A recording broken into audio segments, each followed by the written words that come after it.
Bom dia a todos, viemos apresentar nossa pesquisa acerca das funções do cálculo diferencial no mundo empresarial. Realizamos uma breve pesquisa de mercado e encontramos um nicho que tem grande previsão de avançar nos próximos anos, o de veículos elétricos. Sendo assim, optamos por projetar nosso trabalho acerca da Vargas Motorcycles, empresa do ramo de transportes que oferece motocicletas com alta autonomia e baixo consumo, sendo assim uma ótima opção para quem quer economizar diariamente em combustível. Realizamos assim uma fábrica da Vargas Motorcycle, que contasse com diversos funcionários e que tivesse a capacidade de produção de 100 motos por semana ou 400 motos elétricas mensais.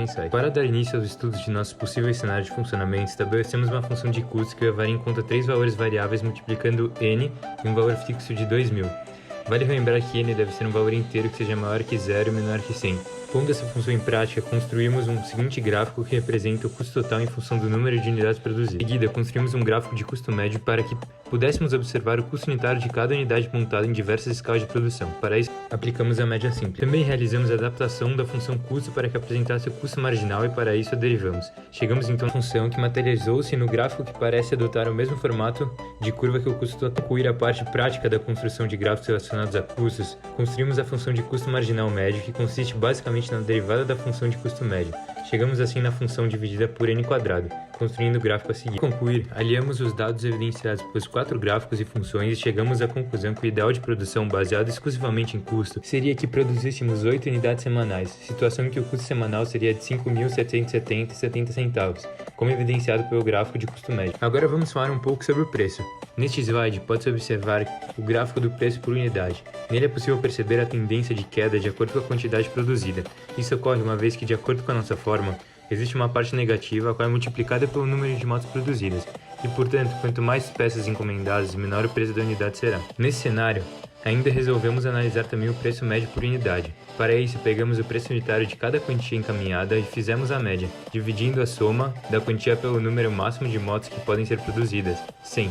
Visto isso, chegamos a um valor médio de 14.925,75 centavos. Passando para o próximo tópico, vamos apresentar as funções de receita. Para chegarmos na equação de receita total, pegamos a função preço por unidade e multiplicamos pela quantidade produzida.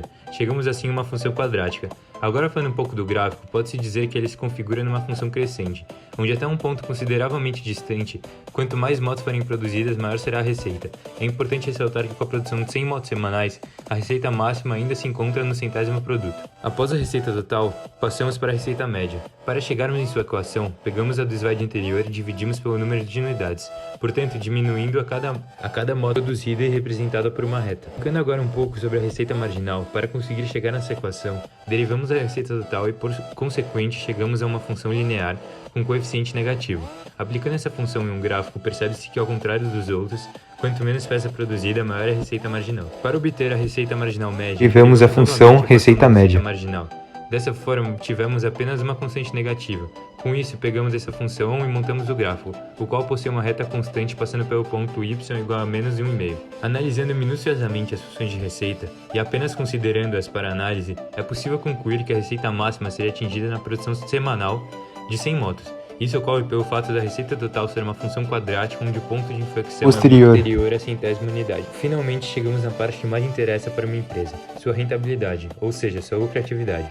Para isso, construímos uma função lucro que consiste basicamente na subtração da função receita e da função custo em função do número de unidades produzidas.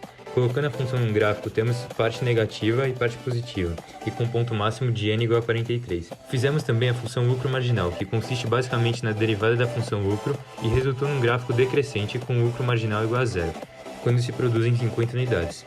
Nesse ponto, a empresa se torna sustentável, ou seja, a receita igual aos custos. Com base nesses gráficos, sabe-se que o lucro máximo é o vértice do gráfico, ou seja, atinge o lucro máximo de 246.265 centavos quando se produzem e vendem exatas 43 unidades. Tomando agora o que falamos dos passos anteriores, ao agruparmos os 3 gráficos mais relevantes para nossa análise, se pode concluir que o ponto ótimo de funcionamento é quando se produzem exatamente 43 unidades, ou seja, quando se tem o lucro máximo.